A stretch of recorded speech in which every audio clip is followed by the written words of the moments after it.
Hi there and welcome to today's vlog. Quite a personal vlog today. Many years ago, well over 30 years ago I would imagine, I was walking through the centre of the city of Norwich where we lived at the time, and a man who I'd never met before and indeed never met since walked up to me and asked me a question. He said, "Where am I?" I don't think he was asking a geographical question. It's more like a philosophical question. What's my purpose? Why am I here? Can't remember now how I responded to the question. But that's an interesting, wasn't it? What is our purpose? What is God's purpose for our lives? Sue and I moved back to Doncaster, to Hatfield.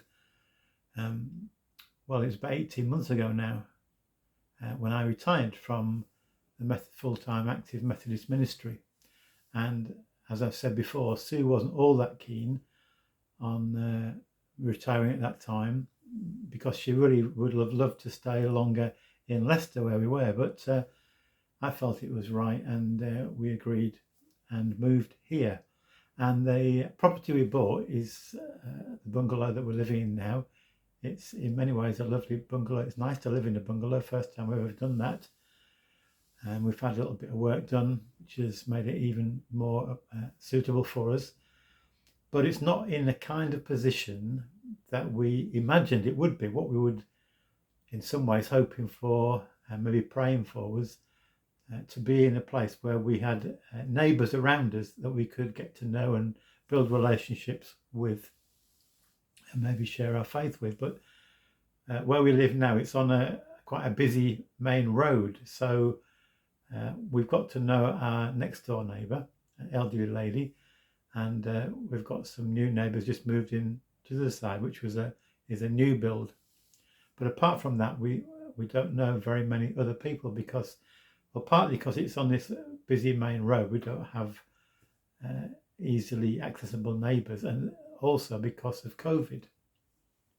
Don't really want to go around knocking on doors unnecessarily, because of the risks and the concern that people have.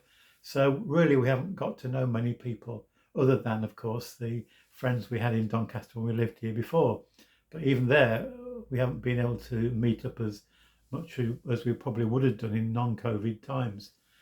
And also we haven't yet found a local church which we really feel is right for us to connect to.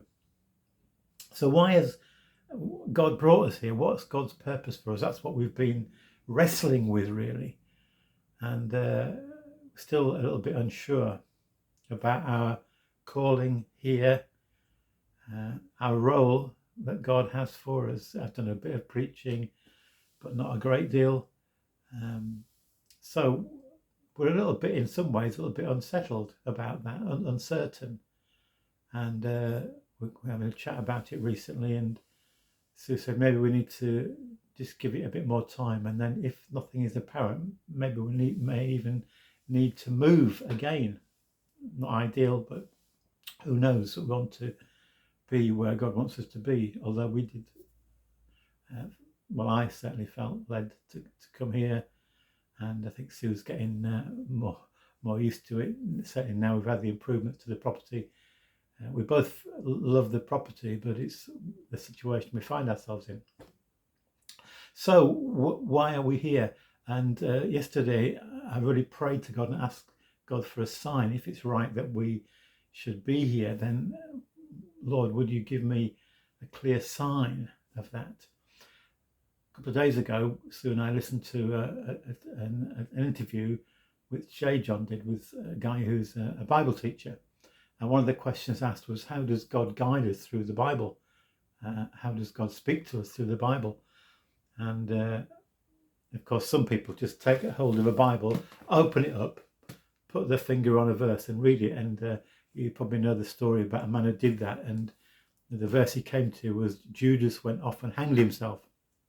So he said to himself, that can't be the right verse. So he did it again and put it to another verse, and it said, go thou and do likewise. So you can't always rely on that kind of thing. It's often not the right thing. But this Bible teacher guy said sometimes as you do in your daily Bible reading, God does speak to you through a particular verse, so, as if it kind of comes alive in your heart, and you feel maybe this is a message from God to you in your circumstance and situation.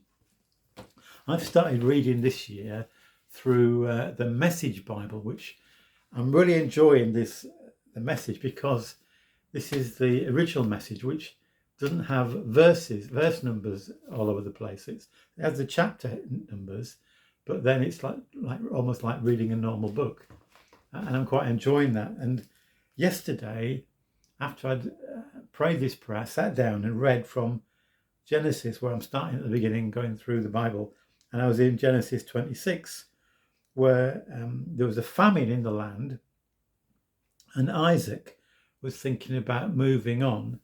And it says, God appeared to him and said, don't go down to Egypt. Stay where I tell you. Stay here in this land, and I'll be with you and bless you. And I asked myself as I read that, is this a word from God for us? Stay here in this land. I'll be with you and bless you. So we continue to pray into that. But God, isn't it great that God does speak to us? And he speaks to us through his word, the Bible, and he speaks to us in other ways. We need to have listening ears, listening hearts, and open eyes. So we continue to seek God for his way for us. Isn't it good to know that God has a plan and a purpose for every life? God bless you. Thank you so much for listening today.